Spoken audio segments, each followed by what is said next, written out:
reality that the Earth is alone in the universe, that we know of, that we can reach. I am sure it's not alone in the whole universe, but in the universe that we can reach and touch as human beings.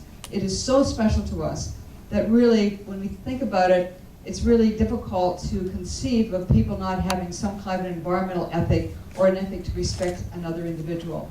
So my world expanded because I had this broad vision when I was growing up, and I looked at the night skies over Lake Superior and wondering what was amongst the stars, to actually flying amongst the stars, looking back down and thanking my city of Sault Ste. Marie and the Great Lakes that touched me so much when I was growing up, to look at the whole country and to look at its position in the world without political boundaries. It's part of a planet, and that part of the planet is very important to the rest of the planet. So we may be a small population, but we are mighty. We have wonderful resources, and we have a place on this planet that is quite extraordinary. And one of the places you can identify the most from space is Sault Ste. Marie, because all you have to do is you look from Lake Winnipeg right across and you see the Great Lakes and you know that's where the Sault is. So you know where the Sault is before you even get there. And now I believe, even by reputation, there are so many wonderful things the city has been able to accomplish in its history and its ongoing history. Sault College is really, and Algoma University, are really getting their names out there in terms of quality education, in terms of innovative programming. I do believe that we have students who have come to this college from other places who will eventually make Sault Ste. Marie their home, but at least will take the reputation of the Sault with them all of their lives. So it's important that we continue to back young people and to give them the same kind of opportunities that the Sault gave me. To be able to walk down the street and hold your head up high, to know that you're accepted by this community and you're nourished by the community. And I do believe the Sault is a great place to do that. I want to just end my remarks by getting back to Mr. Fleming.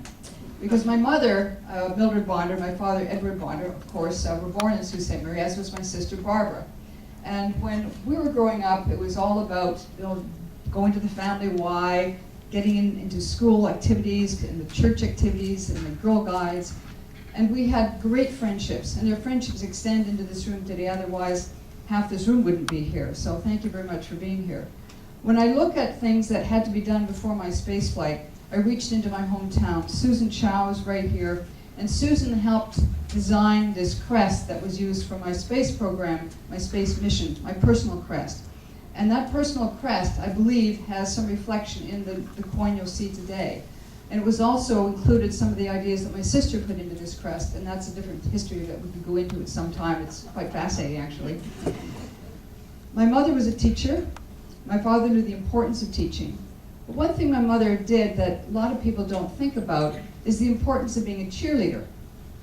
My mother mentored the cheerleaders at Bawading Collegiate Vocational Institute.